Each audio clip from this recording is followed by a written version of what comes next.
जैसे ही गोविंद दास जी पद गाते थे, गोसाई जी श्रृंगार करते थे ठाकुर जी का, गोविंद दास जी पीछे खड़े खड़े पद गाते थे। तो जैसे ही गोसाई जी श्रृंगार करते करते थोड़ा श्रृंगार लेने के लिए नेक दूर जाते, ठाकुर जी ऐसे खड़े खड़े नीचे से एक मोती उठाते, मोती उठा के ये मारते टक के गोविंद दास के सिर पे। और जैसे ही गोविंद दास के सिर पे लगती, गोविंद दास कहते माने ना दारी की तो बताऊं, रुक जा। जैसे ही वो मोती लेकर के वापस गोविंद दास मारते, तब तक गोसाई जी वापस आ जाते। और गोसाई जी के आते ही वो मोती ठाकुर जी की जगह गोसाई जी में जाके लग जाता। गोसाई जी कहते हे गोविंदा, तू ठाकुर जी को मोती मार रहा है?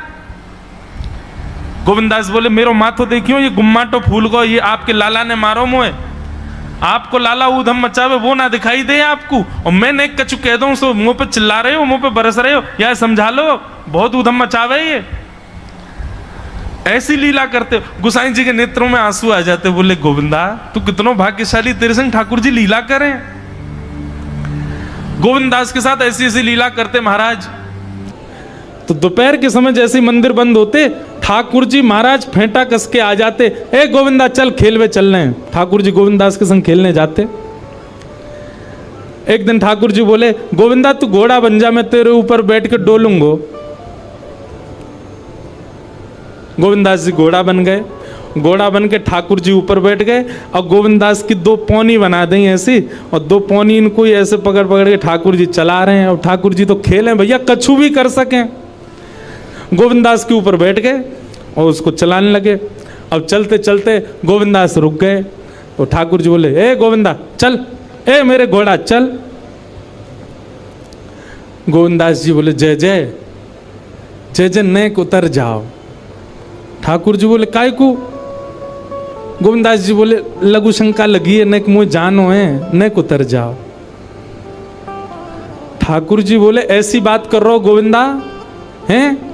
कोई घुड़सवार घोड़ा पे बैठ के घूमे और घोड़ा को लघु शंका आवे तो वो का यूं के भैया नेक उतर जा, मैं लघु शंका करके आऊं, फिर बैठी हो मेरे ऊपर। गोविंद दास जी बोले तो कहा आज्ञा? बोले आज्ञा वो ये जो कह रहा हूं, जैसे घोड़ा बिना आज्ञा लिए अपने व्यक्ति को ऊपर बैठा के सब काम कर ले, वैसे तू कर ले। तो गोविंद दास जी ऐसे घोड़ा बन करके चल रहे हैं, ठाकुर जी ऊपर बैठे हैं और सब कर आए काम। अब इतने में ही कोई व्यक्ति वहां से जा रहा था। अब उस व्यक्ति को ठाकुर जी नहीं दिख रहे हैं, उसको गोविंद दास चलते चलते दिख रहे हैं। उसने जब देखा, अरे राम राम राम राम जी, गोविंद दास जी क्या महाराज? किसी व्यक्ति ने गोविंद दास जी को ऐसे देख लिया, ओहो जी तो ऐसे ही डोल रहा है और चलते फिरते ही कर रहा है। गोसाई जी से जाकर के शिकायत कर दी, और गोसाई जी से कही, बोले गोसाई जी आपने गोविंद दास को बहुत सिर पर चढ़ा लिया आज। अरे भाई खड़े होके लघु शंका करना भी मना है शास्त्रों में, वो तो ऐसे बैठ करके चलते चलते कर रहा था, वस्त्रों में ही कर रहा था, इतना अपवित्र, और आप उसको मंदिर की सेवा देते हो। गोसाई जी को सुन करके अच्छा नहीं लगा। शाम को स्नान आदि करके दूसरे वस्त्र पहन करके गोविंद दास आए। आकर के आपने गोसाई जी को प्रणाम किया तो गोसाई जी ने मुंह फेर लिया। तो गोविंद दास बोले जय जय, आप नाराज हो हमसे? गोसाई जी बोले आप आचार विचार सब भूल चुके हैं अपना, आप इस प्रकार से आज कुछ कर रहे थे, मुझे लोगों ने बताया आकर के। गोविंद दास जी बोले आपकी बात है जाए तो मैं बोलूं? बोला हाँ बोलो। बोले मोते मत कहो, अपने लाला को समझाओ। जय हट करके बैठे, जय जिद करे, कहाँ करूं कहां तक समझाऊं जाकू मैं? आज मुंह को घोड़ा बना लियो, और घोड़ा बना के मेरे दो पौनी बना के ऐसे ऐसे चला रहे मुँह। तब मैंने इनसे कहीं जय जय नेक उतर जाओ, मैंने एक लघु शंका कर आऊं, स्नान कर आऊं, फिर बैठ जाइयो। तो मुझे बोले घोड़ा कभी आज्ञा ले, तू तो मेरा घोड़ा है, ऐसी कर ले। इनकी आज्ञा सो मैंने कियो, मैंने अपनी इच्छा सो नहीं क्यों? नहीं मैं क्यों करूंगा ऐसा? गोविंद दास जी की बात सुनकर के गोसाई विठलनाथ जी इतने भावुक हो गए, इतने भावुक हो गए। उस दिन गोसाई जी ने नियम बना दिया, सबको बोल दिया, बोले सुनो आज के बाद गोविंद दास कुछ भी करे इसकी शिकायत हमसे मत करना। क्यों? गोविंद दास अपनी इच्छा से कुछ नहीं करता, जय जय कराते हैं उससे, ठाकुर जी कराते हैं उससे। एक बार ठाकुर जी गोविंद दास से बोले ए गोविंदा, बोले हाँ। मेरो दाल बाटी खावे को मन हेरो है। तो दाल बाटी चूरमा। ठाकुर जी बोले ए गोविंदा, ऐसे ही बोलते थे, बोले मोए दाल बाटी खानी है। गोविंदास बोले 56 भोग बनते हैं रसोई में। अपरस में मुंह पे पट्टी बांध करके महाराज रसोईया बनाता है। अपरस में यमुना जी का जल आता है वहां से, वृंदावन से, उसके जल में सुंदर प्रसादी बनती है। इतने सुंदर शुद्ध भोजन को छोड़ के यूं कह रहे दाल बाटी खानी है। ठीक है, मैं आज बोल दूंगा रसोई घर में बनवा देता हूं। बोले ना, रसोई की ना खानी तो। बोले तेरी कदम खंडी में आऊंगा। गोविंदास जी जहां बैठ करके भजन चिंतन करते थे, मंदिर से थोड़ा दूर था, सुंदर वन था गिरिराज जी में। बोले मां आऊंगो और वहीं पे तू कंडा, वही गोबरी कंडा में बना, और कंडा में बना के तैयार कर, मैं आऊंगा वहीं खाऊंगा। गोविंदास जी बोले यहां सब लोग आपको मंदिर में पूजने आते हैं, आप यहाँ पे भगवान हो, ऐसे कहीं खाने पीने आओ। बोले कोई को पता थोड़ी चलेगी, मैं आ जाऊंगा, तू चिंता मत करे, तू सुन तैयारी कर ले, आज मैं तेरे यहां आके प्रसाद पाऊंगा। गोविंदास जी चुपचाप मंदिर से भाग गए, किसी को बताया नहीं। किसी को पता थोड़ी कि ठाकुर जी ऐसे बाहर भी चले जाते हैं, सबको लगी अंदर ही रहते हैं ये। गोविंदास जी दौड़ करके गए, बढ़िया कंडा में बढ़िया उपले उपले लगा करके, महाराज बाटी बनाई, दाल चढ़ा दी, सुंदर। ठाकुर जी आएंगे पाने। एक पंथ दो काज, ठाकुर जी को 2 लीलाएं एक साथ करनी थी। एक तो गोविंद दास के संग सुख लेना है, और एक झाड़ू लगाने वाला गिरिराज जी की तलहटी में झाड़ू लगाता था, उसको मंदिर में प्रवेश नहीं करने देते थे लोग। तो वो बेचारा बाहर खड़ा खड़ा ही दर्शनार्थियों से पूछता था कि ठाकुर जी दिख कैसे रहे, मुझे ये बता दो। दर्शनार्थी आकर के बताते थे नीली ठाकुर जी ने बाघा पहना है, गले में मोतियों की माला है, मकराकृत कुंडल है, ऐसा टिपारा ठाकुर जी के सिर पर रखा है, और ऐसा ठाकुर जी का श्रृंगार है। तो वो बाहर खड़ा खड़ा नेत्रबंद करके सुन सुन करके ही अपने चित्त में एक झांकी बना लेता था, और मन में सोचता था ऐसे दिख रहे होंगे ठाकुर जी। पर रोज प्रार्थना करता था, नाथ मुझे लगता है इस जन्म में तो आप मुझे कभी नहीं दिखोगे, भगवान इस जन्म में तो मैं आपके योग्य नहीं हूं, पर मेरे पर बस इतनी कृपा कर दो कि अगला जन्म मुझे दीजिएगा, तो कुछ नहीं तो चेंटी बना देना, तो चेंटी बन करके मैं आपके 56 भोग में ही आ जाऊंगा, भीतर आके आपका दर्शन कर लूंगा, लेकिन मुझ पर अनुग्रह कर देना। ठाकुर जी उसके इस भाव से इतने रीझ गए।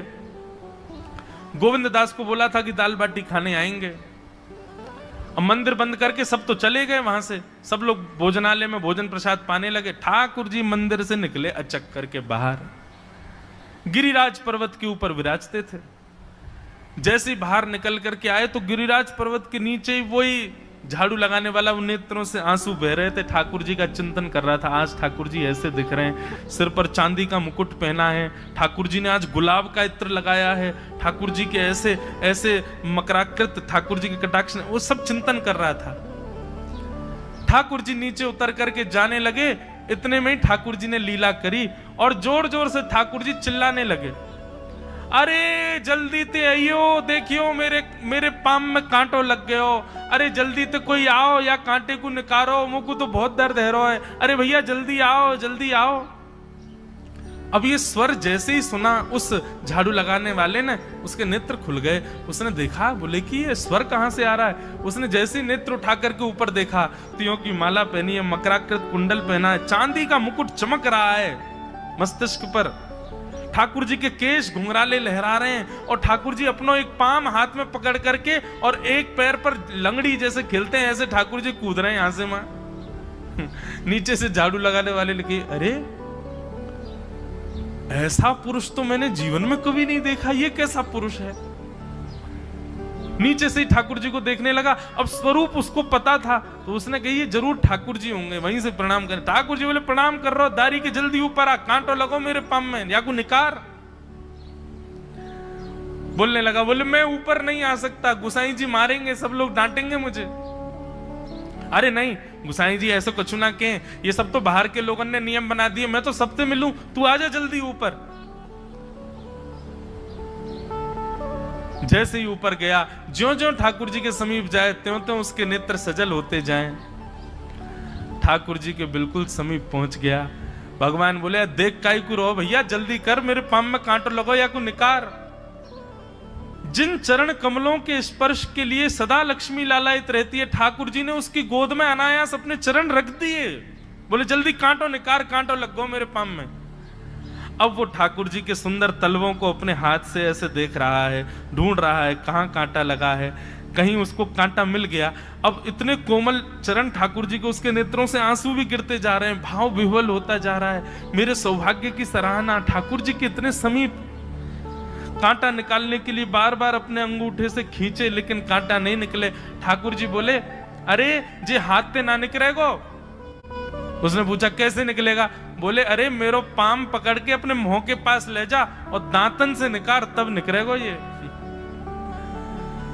आहा, कितनी कृपा की ठाकुर। कृपा की न होती जो आदत तुम्हारी, तो सूनी ही रहती अदालत तुम्हारी। जो दीनों के दिल में जगह तुम न पाते, तो किस दिल में होती हिफाजत तुम्हारी। कृपा की न होती जो आदत तुम्हारी, तो सूनी ही रहती अदालत तुम्हारी।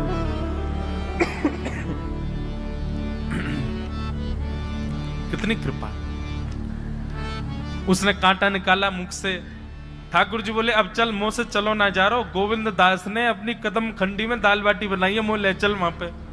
बोला कैसे लेके चलूं? बोले तेरे कंधान पे बैठ जाऊंगा मैं।